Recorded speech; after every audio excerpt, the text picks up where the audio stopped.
Yeah, things are not looking good. Takaita chirongwa chedu svikanzi musataura nechirungu. Apparently vanhu havadi kuti vanhu vazvinzwe zvatiri kutaura. Alright. Takavanzwa message vaida kuti that message was vaida kuti ingonzwikwa nesu tega. But anyway. Ndo zvinenge zvichongoripo hazvo tarambirwa kunzi titaure nechirungu asi vari kuveukama vazhinji vanogona kusanzwisa chishona chatinotaura. Yes. But this message ndeyedu isusu tinoda kuti nyatsokudzana nerurimi rwamai so that tinonzwisisa zviri kuitika paground. Yes. Guys, kunze kwakaipa. Mukanzwa tichitaura isusu katichiti vanhu vari kunze kugara muri safe hazvirevi kuti nesu tiri safe. Because makanzwa message yavo ndeyekuti whether une mapepa oro hauna rova pasi. So zvinobva zvaita kuti isusu chero tiinawo mapepa hatisi safe handi mapaona manje. But kana mukanzwa tichikuudzai isusu kuti garai makachenjerera kunze ikoko hazvisi kureva kuti isu tiri kwakakwirira. Isu takangwara. Aiwa, ichenjedzo. Isusu kungoti isusu tiri vanhu vane access kumasaisai. Anditika ekuti tipe munhu wese awareness yezviri kuitika paground. But truly speaking, guys, things are not looking good. We have to try by any means possible to stay safe. Yeah, safety starts with you. Yes. Safety starts with me. This awareness that we are doing here is very important. Very much important. Very important. Vanhu vanofunga havo kuti timu iri arina tine kamwe kameno kapfungwa katinako semazimbabwe kekuti hazvina basa kaka. Isu semazimbabweans tinorerutsa zvese. Yeah. Vanhu havaone the level rakagumbuka naro vanhu avava. Handozvona manje vanhu havakagumbuka ava handitika. Saka tofanira kuti tochionera kuti vakomanaka vakagumbuka chaizvo vanhu ava. So zvavakagumbuka chaizvo kudai tomboita sei? Stay safe. Tizai kunzvimbo dzavakawandira muri kuvaziva vari kuita izvozvizvi. Tizaiko, because we are going to be a very good example. Tinokuona pa social media istambe chitaura yovota zvazoti wotituka uchititukirira uchitiita sei. No, tiri kupana na awareness kuti tese tinoda kuti each and every one of us anga achirarama kusvika nguva yake yaita sei yakwana. Kusvika nguva yake yakwana. I was also seeing kuti ma landlords akutotanga kupa vanhu manotice nekumabasa mwedzi uchipera. Ukona vanhu vari kuti chirongwa ichi chichangorana ipapapa chobva chapera, then things back to they come back to normal. Nothing like that. Because uona utoti uona macompanies umkamo vanhu vatotanga kupiwa manotice. Andozvona manje. And ukaona vanhu vapiwa manotice, what it simply means is avachafa futi vakadzosa vanhu yavo, because they will be avoiding such scenarios. Andovona manje. So chiro kato wamboenda kumusha but zvinhu zvatoita sei zvatochinja kubva pazvakanga zviri paya nezuro. Mwedzi uno uri safe pose uchaona salary yako pamwe unogona kubva wapiwa package yako, that is if you are lucky. Anditika, but after this life is not going to be the same kumunhu wese ari kusenza muno muSouth Africa zvisina magwaro. Andopanzwisisa chenjedzo ndeyekuti kana usina magwaro. Yes, tapa tight. Vanhu vachikwanisa kusenza. But kana uchisenza makambani umo wapa tight. But kana uchizviitirawo uri safe. Unokwanisa kukontinue uchiita sei? Uchizviitira. But hausi safe pakudyiwa homwe mapurisa anenge akakumirira, because mapurisa avhurirwa ezvinezvi vanonyatsowo right yekukudyira mari, yekukushungurudza. So both sides. Sorry mukoma Peter, ndine mubvunzo. Zvo zvatasvika panhorwa yakaoma kudai so zvinhu zviri pazviri toita sei? Kuno mumwe munhu ari kubvunza mubvunzo kuti aiwa inini bhazi ndinoda kukwira kuti ndiende kumba, but pane nyaya dzimwe dzanga dzichitaurwa dzikunzi kana ukasvika kubhodha uko vakubva vatokuvharira zvachose, havasi kuvharira hakuna zvakadaro. They want people to go home. Kana vakakubatira kuboda ukabatwa muroad unoziva zvavanoita. Vanhu vanoshaya kuziva kuti where is the logic behind kuti wakamiswa paroad vokusunga. Anditika iwe una mapepa iwewe nekuda kwemutemo unotaura kuti haungoreleaswa uchienda nekuda kwekuti wati wakuenda ndotongwa namapepa. Aiyo unofanira kutotongwa. They must record you kuti ungori muno muzvisiri pamutemo. So they must follow the law. Andozona manje. Yes, zvakanaka zvauri kuita iwe uri kutozvida chaizvo kuti ungodzokera kumba, but havasi kuda kuti ungodzokera kumba chete kana vachinge vakubata. Saka zvinoto vakawanda vedu vari pasituation yakadero. Majority. Yes, majority varuda kutoenda kumba. And remember kuti according to the government vanga vaine mapermits aya pakapa mapermits paya they were 169,000. But talking about mapermits aya maziripi kwanzi the last day of submission is the 30th. Yeah. Okay. Yeah, we can still those vasinange vasubmita maningirinzi avo vasina kufila that form. Yeah. Rechirongwa changa chiriko cheche. You still have some few days to kutase kuti munge muchifila, then you still post it online anditika then done deal. Let's try by any means possible, guys, because muri kuona zvakaita ndezvekuti isusu atina kwekutezera. Of course tinako kumba. But at the moment azvinaumira mushe kuti tinge tichingonzi isu taakudzokera kudzokera kumba kunodawa kuplana kuda kuchimanikidzwa, right? Ndopobva patisvitsa patoda kuti tinyatsosvika. Yes. Anditika you remember last time we came here tikataura nevanhu tikati please munoona here kuti dai tanga tabatana zvaigona kutibatsira. But imagine kutoti where we have been here 10 years dzese 15 years hauna chauinacho iwewe either hiye kana kumba chine musoro chauri kunoratidza. Vamwe vedu havatorina kana pekutonopinda right now. Andozona manje because they thought kuti kuno ndo kwatokumba kwavo the rest of their life. Yeah, the rest of their life, yes. So how do you feel right now? Vanhu vakasiya kumba iwewe chiro zvinhu zvakavaomera vanga vachita plan because vanhu ava vari kutoenderera mberi neupenyu. Iwe wanga uri kunoku usingaite plan because wanga uchifunga kuti uri kuzvigona zvese kana kuti uchazo pamwe hatingati pamwe ndongoziva zvanga zvichiitika pane pamberi pawanga wakataimira kuti ukozi uchanogwina uchanochibata manje zvadhakwa zvadhakwa manje. So ndoba daiti paya vakomanaka kana tichiri munomu, let's change our mindset.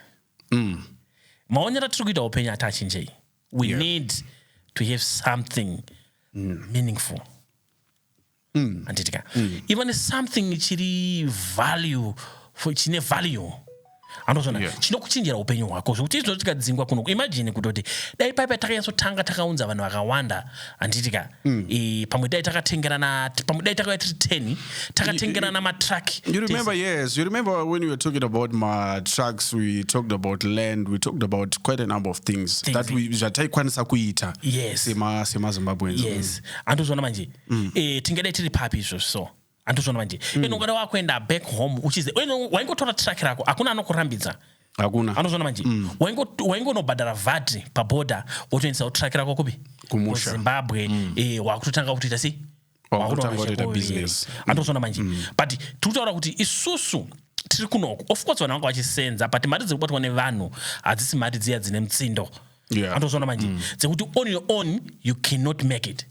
So you needed mamwe maoko evamwe kuti akubatsiro kukauya vamwe vanhu 10 uye neruoko rwako 1 mune ma11 andozona manje. So tingadai takatokubva patakataura pepe munhu wese angadai atoone something chaari kuenda nacho kumba andozona manje. You know the build up yataita from the effects of backstabbing and kukosha kwekuchinja mindset yedu. Ukada kunyatsoteedza ma-episodes edu, we were going step by step. Yes. Kuti okay, what do we need to do as Zimbabweans to progress tiri muno titewo zvinhu zvinobatika of which so izvezvi takuita revision yezvinhu zvatakagara tataura kusati kwatomboyaona pakeli mutakatu tanga tatove tachionera kudhara tachionera kudhara. Yes. So yes. So what we're saying atsatana atifanire kurasa mbereko nekufirwa. Of course vakatigara muchaza It's fine. But still, we need to come up with better ideas as of now going forward. Yeah. Because it's election time. Guys, in my elections. Yeah. So usafunge kuti it's a one day thing zvavarana. No. Until my election apera tichange tine dambudziko iri every time and again. Day in, day out, yeah. Anobona manje. Yes. So kana kumabasa zvezvaitaurwa president akataura kuti makuru yama-inspectors. Yeah. And imagine kuti mari yavakaisa muma-inspectors. Alright, tisataenda kuma-inspectors. Ene muno mari irimoka. Vakaisa 600 million rand. Yemusi wa 30 chete. Kungotaura kuti yemusi wa 30 yekungoti to protect the country and my businesses. Because unoona kuti South African economy iri vibrant. Yeah. So just one day kusina zviri kuitwa zvine musoro ende vanhu vachiluta vachivandalize vachiita sei. It's a huge loss. So they must put 600 million. It's nothing. Kune mari yavanogona kulose. Andozvona manje. So ndavaite. But isusu onai guys. Zvese zvakutoitirwa isusu. To protect us. Andimabona manje. But now, let's wake up. We need something. Onaga diki wenyu yoga. Ne Maria unowana iwewe, it's enough for something. Azvisi zvese zvinoda mari ompe. Yeah. Andozvona manje. Vanhu vanofana kupanzwisisa ipapo. When we encourage people to start something chine musoro azvisi zvese zvinoda mari zviri capital intensive. Yes. Andozvona kune zvimwe zvinotoda kuti mari kuti mukauya muri 10 but uri wega ungasingazvikwanise. Andozvona manje. Wobva waita come up ne something chekuti izvozvo iwewe ukabva nacho kunoku chichatanga kunokupa mari either home kana kunoko. Chero kana mbori kunoku instead yekuti vauye vachikutsvaga iwe kuti waemploy ani unenge usina wambosuro you employed yourself. Yes. Wakutanga kutozviitira something uri pako wega. Andozvona manje. Hauchaenda kunosangana kukamani kwemwe munhu kwaunenge uchinzi wakaemployiwa panapo ngekuti tiri kurwisana navo. Ndoitori market yavo. Muno remember kuti do muteritori mavo ende vakawanda nempurira dzese dzitori muno vana ava havana kwekuenda like isusu isitakachenjeresa kaisu tiri kwese tinotiza tichienda kumwe kwese. Yes, but these guys very few of them vakaita sei vakavhurika. Andozvona manje. So takauya muteritori mavo. Andozvona manje. Instead yekuti isusu tinge tisikuita something tiri different anditika takasikotanga kuita zvavari kuita kunova kusenza. Of course, tinosvika tine pekutangira. Yes. Uchisenza. Anditika, but quickly elevate yourself. Unoita boss. Tinoda kuti tese tive maboss. Yes, tiva employer, tiva pe mabasa. Isusu. Voya vachitoti boss kwatiri isusu. Boss tita wapachi? Mabasa. Ndozva vanoda. Pana munhu matemera vari kuita. Yeah, mabasa vasuchema kuti you know what's funny kana ndakateerera zvinhu izvi. Takazvitaura kudhara. We talked about this kuti ngatibvei mumabasa umo. Let's strive to create employment for them. One. Ameno avo vanorwadziwa nekuti kana tikataura nechirungu kana ukazozvinzwa ameno atingafadzi munhu wese. Ina handidi kudiwa nemunhu wese andisi mari. But message yangu is clear uri kuinzwa kwauri iwewe. Ukaitora serious inogona kukubatsira. Kana uchinge usingade futa ikubatsire because unenge usingaide. Unongogara uine zvako zviri kukunetsa izvo zvakadaro. Andozvona manje. Handisi kuti uyabatana neni. But iwe unoziva in your circles. Ndozvandaitaura kuti tsvaga haasi munhu wese akakoshera. Unofanira kuzviziva izvozvo kuti haasi munhu wese akakoshera. These are the times unoona kuti haasi munhu wese akakoshera because kana munhu akakoshera izvi mukanouya nemafesi ako like myself. Ndine group remafesi angu inini. Andika tinotora neinitiative takatanga. Anditika yekutengerana zvinhu zvine musoro. Andozvona manje. Kana zvinhu zvikaoma at least you have somewhere pekubatirira. So takatanga zvinhu zviri mupipeline. Kutengerana matraki, kutengerana dzimba, kutengerana ma-industrial stands, kutengerana mota dzekuzofambiso dziri right. So all those zviri mupipeline. Instead yekuti iwe imagine kuti alright mota iwe kana uda kutenga brand new car because normalize kutenga vanhu atinormalize kutenga mota nyowani haina haso kwauri. Vhurawo kwete kuti vakadzi wakatora mukadzi akavhurwa mota iwe unotara futi yakaningira movhurawo yako. So haungatadze kuvhurawo chimwe chinhu one muupenyu hwako. Yeah. And also yeah. Yes, throw something. Hey, throw something. Tenga mota nyowani but zvandiro message yangu iri pakuti ona uchida kutenga mota nyowani muno mukomo munobatana imimi munoziva kuti imimi maZimbabweans we are hustlers. Yeah. Irregardless tiri kusenza but tinotone side hustle riri kutotipa mari yekuti by the end of the day unogona kuchitowana iwewe kana chi30 chako kana chi50 chako alright zvinokutora nguva yakareba sei kuti unge uchiunganidza iwewe kana let's say 300,000 yoda kutenga motikari? Yeah, it takes quite some time. Yeah. Andona but mukaya muti 10 zvinokutora nguva yakareba sei? One day muswa mungounganidza mari wakutobva ipapo uchinotenga so zvamunogona kuita each and every month because tinowana mari usually mari dzedu isusu dzinobatana on monthly basis anditika next month futi mukutotengera mumwe so imi munogona nge muripo meseka muona kuti mukauya muri 20 munoziva zvamunoita munotsvaga mota imimi dziri nyowani dzinokuitisai mari anditika muri 20 movha mwana kuti tinokwanisa ma50-50 tiri 20 tinogona kubudisa mari anditika kana muchikwanisa ma100 tiri 20 tinogona kubudisa mari anditika moisa up moona kuti munotenga mota ngani dzevamwe moisa up but hamudziise mazita mevanhu andimazvona manje alright let's normalize kuita kunyorerana pasi zvino and let's normalize kuinvolve vanhu vemutemo malawyer in whatever we are doing because one thing why ndiri kutaura izvi hatitembane isusu we backstab each other each and every time whenever it involves money mwanenge akatokupane anenge akatobata banga akadaiso so tinoinvolva tinotsvaga lawyer wedu toisa apa yanoti ndokwa mari iwe chako kuisa mari yako kwega tinenge tine group ratinaro woposta proof of payment yako kuti waisa mari uku because isusu kana mchinge tataurirana kuti isusu pamwedzi tiri kuisa isusu $10 10 I mean anditika munhu wese anofanira kuisa imomo 10 rand yaya because it's going towards and every month tikutenga mota kana tikutenga mota 2 kana 3 tinodzitenga from that amount from that money yataita hapana munhu anofanira kupfuura. And you know, all these initiatives, we have people. Tine vanhu vanokwanisa kutibatsira. Kune ma business advisors. Yes. Kune ma legal advisors. Yes. Kune zvakawanda zvokuti okay kana mafunga kuita cooperative yakaita sei how are you going to go about it? You know. Kune vamwe vane experience, yes. Atirege kuita zvima rounds zvinane basa rese. Zvokandira na mari zviri meaningless zviyazvi.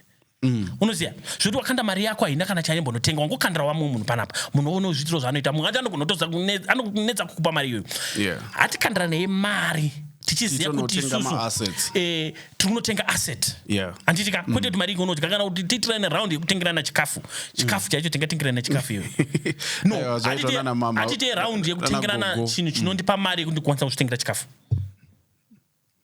You don't need round kuti ukwanise kutenga chikafu chako. No, ndinoda round nini rinondiitisa mari kuti ndigotenga chikafu. Andozvona manje. Noda round rinoitisa mari. Rinokuitisa mari. So let's move away from rounds asina nebasa rese. Tinoda rounds ane pundutso.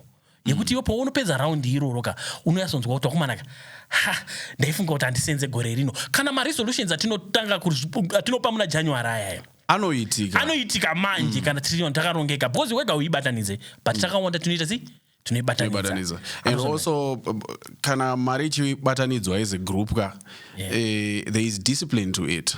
Wana zvinokubetsera neyo unenge une commitment, you are working towards a goal. Let's say auziri watanga kutengerwa mota kana kuti alright zvinongokuforsawo kuti uve disciplined, uve grounded because mari iri easy kushanda matambudziko anouya akawanda but manje kana une commitment what it simply means is wakuti make sure kuti nyange kwaita rufu rega nditotsvaga mari yekunokavhira kusiders kwekwechi kwatakaita chitenderano chekuti ngatisanganisei mari tigotenga mudziyo wakati. Unoona zvatinoita tikange the reason why toinvolve malawyers ndeyekuti vanyatsokuudza zviri pachena kuti isusu under no circumstances atinozotora mari tichikupa kuti uite something because mari is specifically for this specific goal. For this specific goal. Andozvona manje. So chero ukaita dambudziko rinenge rati kutora mari kubva apa. Because iyi mari iyi ndezvimwe zvinhu zvatakatonyorana pasi ndo zvatinoda kuita. Isu atikupe mari. Tinokupa chinhu ichocho. Kana musi wasvika. Chero ukaita matambudziko anenge usambofunga kuti tichatora mari iya ukaitora iwe uchifunga kuti uibhenga nesu wairasa. Anyway, kwanzi muzuva nhasi one something chaunovhura uchinyowana. Haikona ungogara uchingotinga zvakavhurwa kugara. Yes, but on a serious note, guys. Tatichionesane. Chirongwa chiyaka it's high time tichitanga. Kune vanga vasina kuchitanga tanga izvo zvivakomana. Tsvagai vanotembana plus echinyaya kutembana. Tsvaga vanhu vari progressive.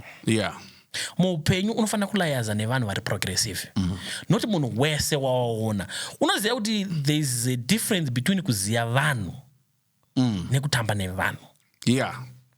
Kune shamwari dzako, kune vanhu vaunoziva. Anopanzisa. Ukaziva musiyano iwoyo uri bo. Anozvinzisa. But isusu tinofunga kuti munhu wese watinoziva shamwari yangu. No. There's no such. Andozvona manje. Because shamwari yangu inini inogona ngeitofunga mufungiro mafungiro andinoita. Because birds of the same feather flock together. Andozvinzisa. Munhu wandinoziva inde kuti tangosangana with random hai man. Chese ndiri kuita ine nangu nanga achitochiningirinza achitochi discourager. Because haasi kunzwisisa kuti ndiri kubvepi. Andozvona manje. Ende ndichiende pano kufunga kuti pama uyu munhu ada kuendesa kumawere uyu. Andozvona manje. Anyway, Mashoko echenjedzo. You're always dishing out some nuggets that are very valuable. You know, since zvamakataura kudhara ndikutoona kuti almost 80% of what we are talking about now repeat what we talked about on all the episodes. So I think I encourage vanhu kuti varambe vachidzokera vachimbonoona mama episodes kubva kudhara. Kusvika tasvika, remember that other episode when we were talking about betrayal and how to deal with people. We talked about how to grow financially. Zvakawanda ma episodes akawandisa ekuti people can get to learn, but this one it was solely focused panyaya kuti awareness. Let us be safe and kana alright kana mhepo yemusi wa30 yadarika ngative takagadzirira futi kuti kuchange kune mamwe mawaves achatevera zvampupuri zviri kuuya after ichi hachiso chekutanga pamwe ichi chitori nani pane ichi zvichateera andomaona manje because nyaya yeparliament inopisa kwese pane mari. So vanhu havada kunoita mari muparliament. So pachenjerei ipapo vakomana. It's high time yekuti kana tiine nguva diki yatiinayo tikambopiwa mukana wekufema, let's say kuti kubva now kusvika next year, but handifunge tichambopiwa because mhepo dzacho dzichazenge dzichifufuta zvisingaite until my elections. Zvinhu zvakaoma pasi rose. So yes, so atitsvage something guys. Tinogona kuita anonzi tatisusu marounds haana kuipa, mupanzwisise ipapo. But marounds ekukandirana mari chete akaipa because hazvina value yazviri kuunza kwauri. Kunze kwekuti wangokandirwa mari iweweka then hausikwanisa kunotenga zvinhu zvine musoro unayo mari yaya. Unogona kupedzera watoidya futi because wapiwa mari une matambudziko. Andozvinzisa. So atibatanei. Uri kuona maSomalians, manajimbi, makongolese chichichichi. Ndine first wangu ini ndakamboitaura I think. First wangu yakandiudza kuti iwe unoziva kuti tine inenge association yedu isusu semakongolese. Anditika anditenge chinhu ndiri ndega inini. Tinotenga chinhu as a group. Anditika taimporta from China. Anditika tounza chinhu. So andichanya kuudza in detail.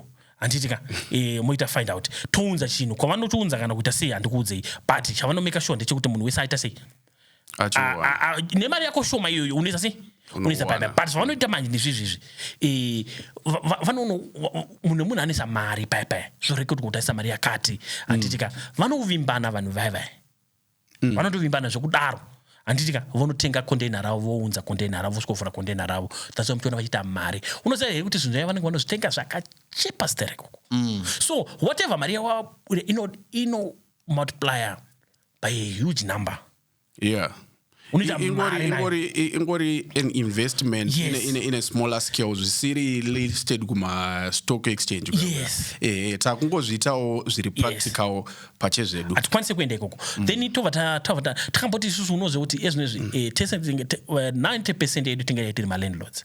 But noda kuti hatina kubatana tinongoroja mikuku tinongoita sei mese inongode kuti uri unhu ungade chirojerwa inongode zvoti inochera vakakudzinga asi mari yako inouya chete. Kungori kufungirana nekufungirana chete ndo problem. Tingade takatotengerana dzimba tine pekugara. Andozona manje. Tobva ipapo toitarana zvimwe zvinhu. So unoona kuti pandachitaura nyemota diki paya. You don't need to drive it yourself. Unless uchikwanisa, but ungada takatengerana mota. Andokana vanhu vakakwanisa kuzviita. Team riri Cape Town vanoita zve-Uber ne-Bolt.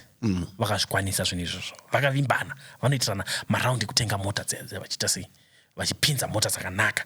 Vakaita take over the industry of Cape Town ye-Uber. Malocals ari kuchema navo. Vakazvitadza kuti zvakaita sei, but masimba vakaita sei, vakazvikwanisa. So tikave nesame mentality yakaitwa navanhu ivavo tatobo. Andoona manje. So guys, nhasi hatisi kutaurisa zvedu, tangoti tingopanana chenjedzo yekuti patiri kuenda kumusha uku kwangu nyatsonozvitarisisa kuti uone kuti vakomana pa15 years 10 years 5 years andiri kuSouth Africa ndine kana ndanjibata mari ndinei ndakanyatsoita madecisions kwawo here kana kuti ndanga ndiri munhu uya akanga achifunga kuti I've made it. Iwe usina kuita sei?